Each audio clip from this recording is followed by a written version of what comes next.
Hello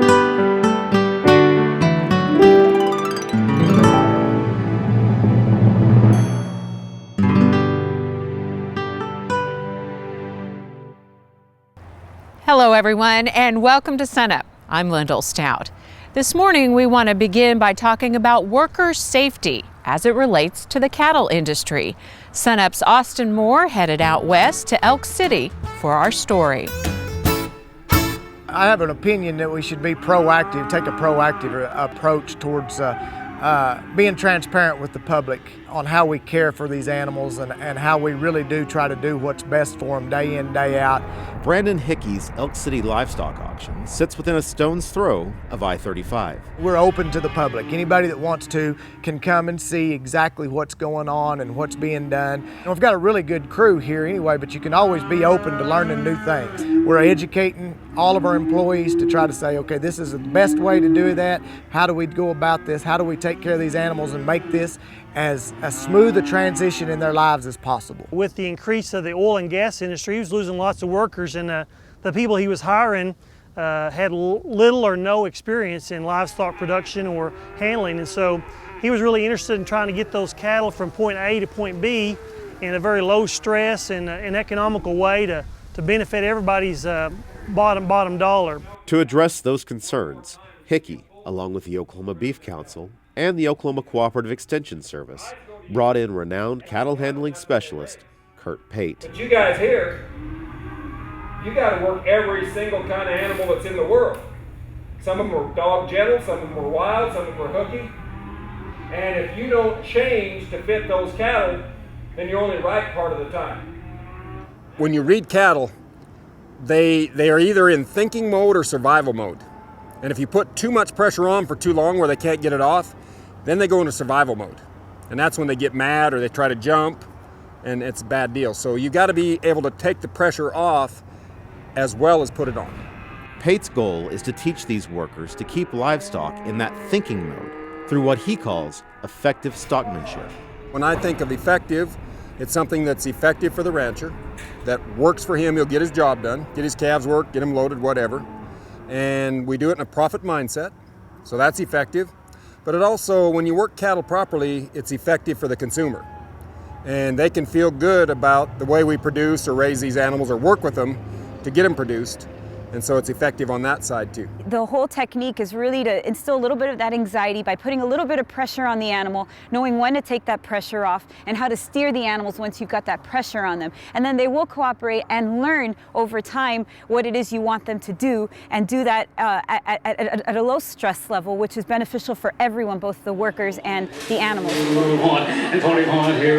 In the sale barn atmosphere, everybody's always thinking, hurry, hurry, hurry. You've got to get these cattle run through. And there's some things that you can do that somebody like Curt will bring up and show you that, you know, you can slow down and sometimes get a whole lot more done than when you're pushing hard all the time. Or there's some way you can take something just a little bit different and step just a little bit different. I mean, the details and the angles that you're working, sometimes you can change them up just a little bit and speed the whole process up. And you've actually taken less steps than you've been when you were trying to hurry so fast before. The clientele here in Beckham County is not getting any younger. They're just not as limber and quick and fast as they used to be, and so they need to know how to handle cattle and be a little bit better around them.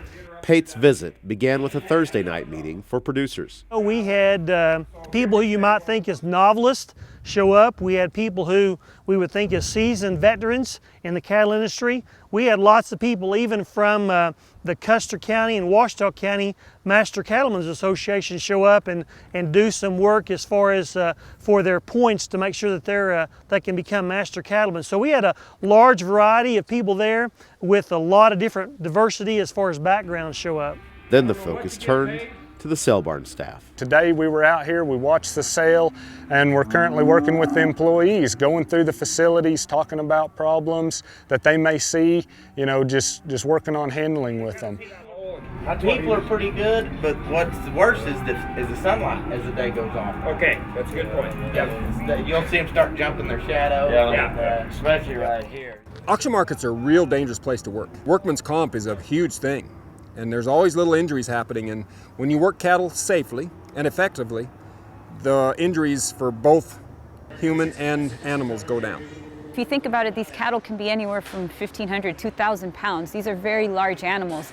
There are numerous reports where people have been crushed and died, have been injured severely beyond repair sometimes, just because they don't understand how that animal is going to work in certain enclosed structures, or within the vicinity of a squeeze chute, or out on pasture, around fence lines and so forth. You want it to be safe for your animals. You want it to be safe for your employees. If you're constantly handling the cattle in such a way that they're thinking and understanding what you're doing, then the cattle have less stress on themselves. The easier we can handle those cattle and the more effectively we can handle them, the less weight they're going to lose when we're getting ready to ship them. So it's just really good for everybody. Safer for the animal, safer for the employee, and more profitable at that. And all based on a simple principle. There are certain things that work. Do them. There are certain things that don't work. Don't do them. But I see people doing things that don't work over and over again, and every once in a while it'll accidentally work, so they keep doing it. So I think people need to set back, analyze, and really check out their cattle handling skills and practice. Just don't keep yelling and screaming and doing the same old thing. Change it where it's effective, and it works every day, every time.